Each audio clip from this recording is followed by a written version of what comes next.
It's going to be so hard to top this. The 24-hour menu, the Artist Alley, so many setups for friendlies. This is a great place to be, even if you're not a top player deep in bracket, because there's always time to practice. And if you keep on practicing, you'll end up like these guys in the winner's quarters of their pool, Nairo and Dabuz. Ooh-wee, these Titans. Nairo taking the last set they last met at Suplex City. They're 1-0 in set counts, and not even counting all the stuff they did in Smash 4, they definitely know each other. So this will be definitely a set to watch. Yeah, and they are both from the same region, like New York, New Jersey, so close. They used to go to tournaments back and forth, even back in the Brawl days. So amazing players with a lot of history.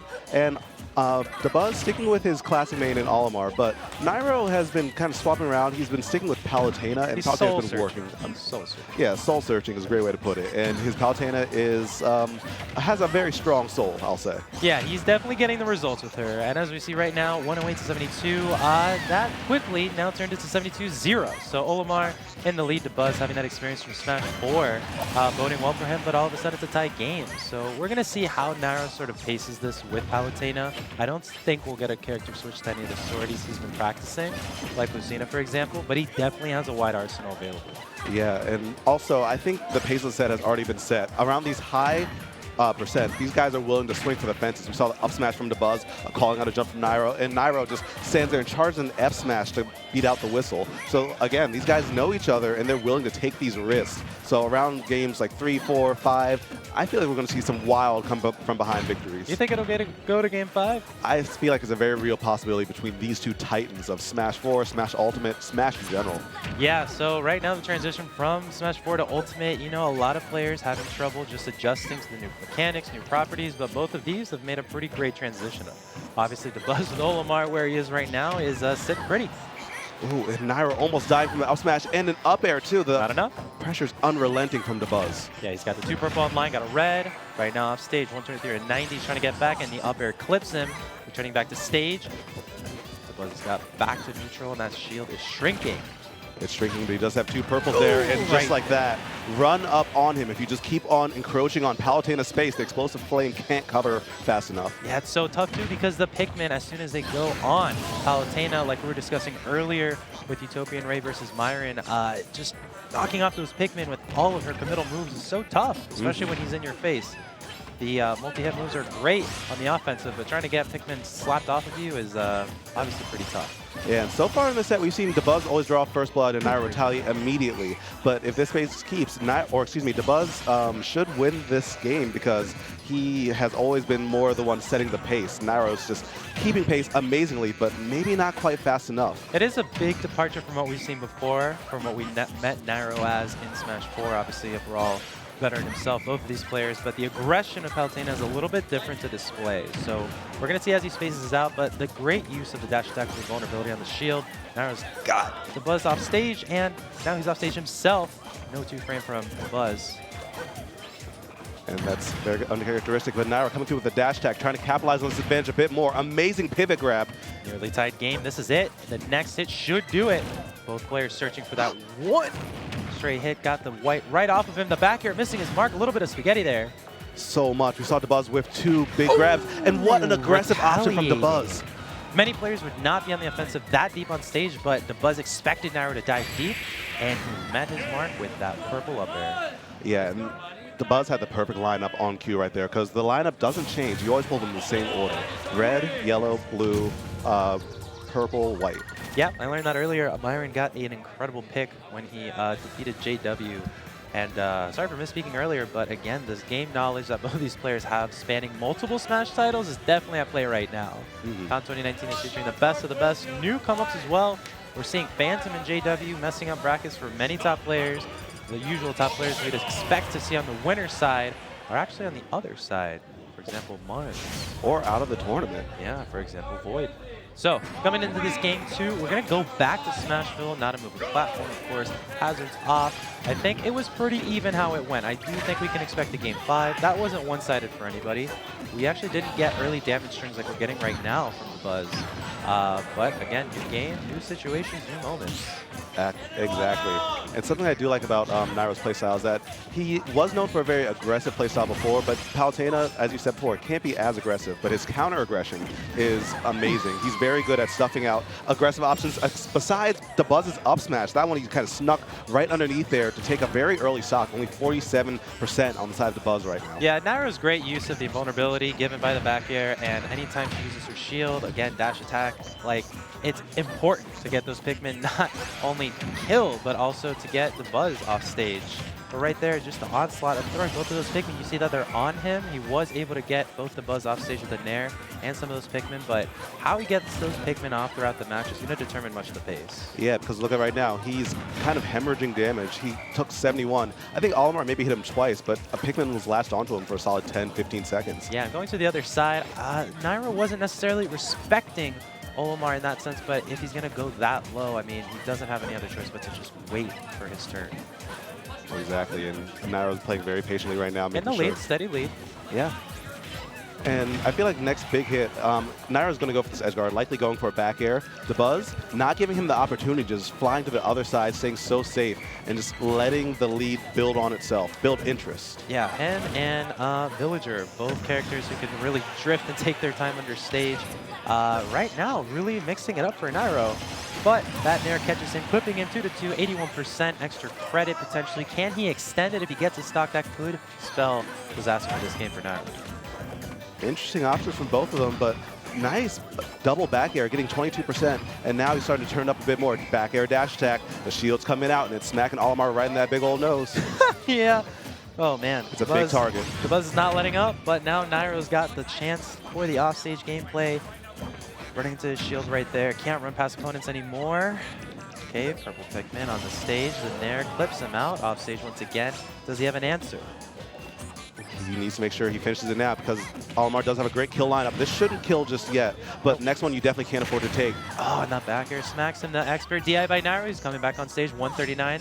The air dodge, giving him an extra bit of drift, but unfortunately the up smash covers it. And we're looking at a potential early game 3.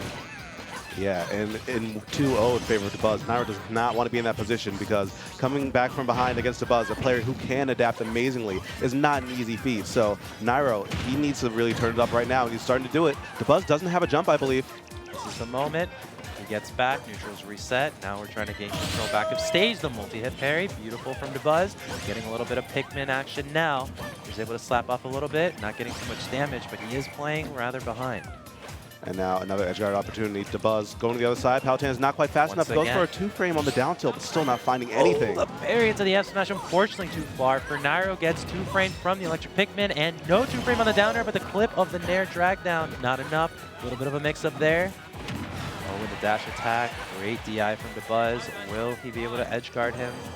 Keeping the Pikmin doing the dirty work for him. The drag down Nair into the back throw. Beautiful stuff from Nairo. Now it's potentially going to be where this is all stopping. Yeah, 74% on the side of Nairo. But early percents, I feel like Nairo has his game plan down to a T. He's been executing it very well. It's killing that's been a huge problem for him. Yeah, great use of the whistle. Again, that vulnerability. He's got some of his own. It's not just Nairo with the back air. It's also Dabuz with the whistle, the vulnerability he's able to use off stage to get back. It's most of this matchup now. And now Dabuz is kind of running back and forth, flashing on Pikmin, making sure Nairo, I mean, he'll get Nairo to kill percent eventually, especially if he can hold on to that purple. Nairo's trying to kill it, but the options are a bit too committal to be safe. Yeah, it's online right now. Oh. And if it didn't hit before, do it again, and it meets its mark. Dabuz takes the second game. Not super convincingly, but again, Nairo will need to push the envelope for this next game if he hopes to reverse 3-0 Dabuz for the set. Yeah, if you were to look at just the score, you would assume that Dabuz is like, you know, completely running circles around Nairo, but that's not the case. Both games have been very close. Yeah, like in the story of earlier this weekend with Sam Store and ESAM, the 10-1 of a century. However, many games were close, but the sets are what we're looking at, not the games. And even then, within the games themselves, we're not looking at stocks. So will we see a character change potentially? Likely not. Midoriya's today, of course, with that matchup being the way it is, he's going to stick with Palutena into this game 3, running it back to Smashville, I believe. No, now that's Town and City. All right. Yeah, maybe wanting a slightly bigger stage to... Actually, I don't know how Palutena would benefit from this as much because, you know, the smaller stage of Smashville, you're forced to fight Olimar Maybe he just felt like the purple Pikmin specifically and the yellow Pikmin up smash were just taking away too many options, covering too much of that small area. Yeah, more move to move around for both players will be nice. However, being able to be away from those Pikmins and their clutches is definitely what Nairo will like at the beginning of this match. Keeping him off stage, of course, is even better. Yeah, I mean, being off stage is such a huge pressure situation, just as Nairo is right there, but he gets the drag down up air. Great recognition, and now he's trying to capitalize on that advantage a bit more, but Dabuz answering back so aggressively with that purple back air. Yeah, so here we are, J-Dog, with a Game 3 situation that could potentially end Nairo's tournament run. But he's going to keep fighting to the nail off stage with, again, that drift that he's able to sort of delay his recovery with is giving Nairo a little bit of trouble until he gets back thrown into the blast zone. Yeah, man, that back throw is so pretty, but it's so powerful, too. It's a full package, and Nairo taking the first really big lead that he's had in the set so far, and I feel like that kind of changed the whole landscape of the set. So now Nairo might be able to stay on the back foot and let Dabuz come to him, but Dabuz is answering back very aggressively. Yeah, this is the momentum shift potentially that Nairo desperately needs. Keeping up this lead will be tough, but Dabuz is not going to let him have it. Now tie game again, 2 stocks apiece. Dabuz able to use that whistle to get out of that mess that Nairo's trying to start. Great coverage with the Nair. Back air not meeting its mark. Nair once again. We got something. Ooh, a clash with the vulnerability helping out Nairo. Yeah, I mean, the back air is invulnerable in the arm, so Pikmin being a disjoint, luckily that Olimar's not there, but speaking of lucky, that was just barely misspaced. Such a commitment. The smashes, the tilts, it's a shame with Palutena sometimes where you need to dish out the damage, but also get out early. Right now, though, off stage, bringing the Pikmin on. Great coverage with the Nair once again. That's what's going to really give the edge to Nairo where he needs it most. And these dash attacks and back airs have been landing so on point for Nairo. Dabuz, 2 purples, I believe, or yeah, he lost one of them during the extended edgeguard scenario, so now no purples. His pressure has been kind of mitigated a little bit because he has to wait a little while before he can pull out another one. And around this percent, a purple would be huge for you. Pound for pound, purple put it in work. Expert DI by Dabuz. Explosive Flame missing its mark, but the drag with the Nair. This is potentially the beginning of the story. Yeah, Nairo needs to pull a full reverse 3-0 if he wants to keep his hope alive, and it's not easy. And he's done it so many times. He's not a passive player. He does not go down without a fight. You already know, man. He's going to scrap all the way until it says game for the final game, and he's trying to work his way there right now. Dabuz, great read on the movement of Nairo, getting an up air with the yellow Pikmin. Not going to kill, but ooh, he was looking for something with the dash. Yeah, that grab, unfortunately for Dabuz, but fortunate for Nairo. Right now, he's trying to take it easy, trying to get these Pikmin off, but instead opting for the grab, the back air, again, the vulnerability, getting some white Pikmin damage. Oof, it's just really smarts right now. Whoa, what an air dodge! The evasion, expert by Nairo. All right, another edgeguard scenario. You know, other side, she's just too slow, and the stage is so wide for her to be able to capitalize on that situation. You think it'd be something that you shouldn't be able to do, but of course. And a call out, he should be able to DI this and live. No, just barely enough. And Nairo takes the game, but he is pushed all the way to the blast zone. You saw how far he had to commit for that edge guard. You have to act and pounce in those situations because they present themselves less and less as the set goes on. And Nairo's showing us again, wearing that PGR sweater and Dabuz having one of his own, why he has the reputation he has. You have to make those plays. If you play passive, you play from behind. Obviously, you give the other player too much real estate, and Nairo didn't give it to Dabuz at all in that game 3. Yeah, you can't make it that high on the PGR in any game. Actually, in Smash 4, they're both the top 10, top 5 at their peaks in the PGR. All-time 100. Yeah. Nairo finishing second, and Dabuz and him just having that reputation that, again, they're extending into Ultimate. Dabuz having his results that obviously pended a little earlier, but Nairo now showing us, like, it's new game, but still same me. Mm-hmm. Going back into Smashville, I feel like Dabuz really liked the stage for games 1 and 2. So, I mean, having this in your pocket for later games is very huge for you. Yeah, the multi-hits that we saw there at the beginning, gonna be great, but again, it's difficult. He's even ignoring to slap off some of the Pikmin, but right there, a quick Nair slaps off 2. Yeah, and that's exactly what you need to do, because that was a white and a blue. The white especially will do so much damage. With another blue latch onto it, that's big. But Nairo, look at this. He's turning it up and going deep for these edge guards again. Dabuz, he's been kind of hanging back, waiting for Nairo to burn his resources. But I don't think Nairo's going to give him the opportunity anymore. He's shown that he's willing to be out there. Yeah, this game 4 now. you know, it's what Dabuz needs to get out of this situation and into the further part of the winner's bracket, but it's also what Nairo needs to get to a Game 5. So will we see that Game 5, like you said, after all? I'm a believer. Right, Nairo's making me a believer just like that. Only 69%, and that back air tags out the neutral get up. Yeah, and you saw the wincing by Dabuz, usually keeping his composure the entire time. Nairo's locked in. He knew that back air was potentially a slip up on his end since he jumped out of shield in that moment and got clipped by it.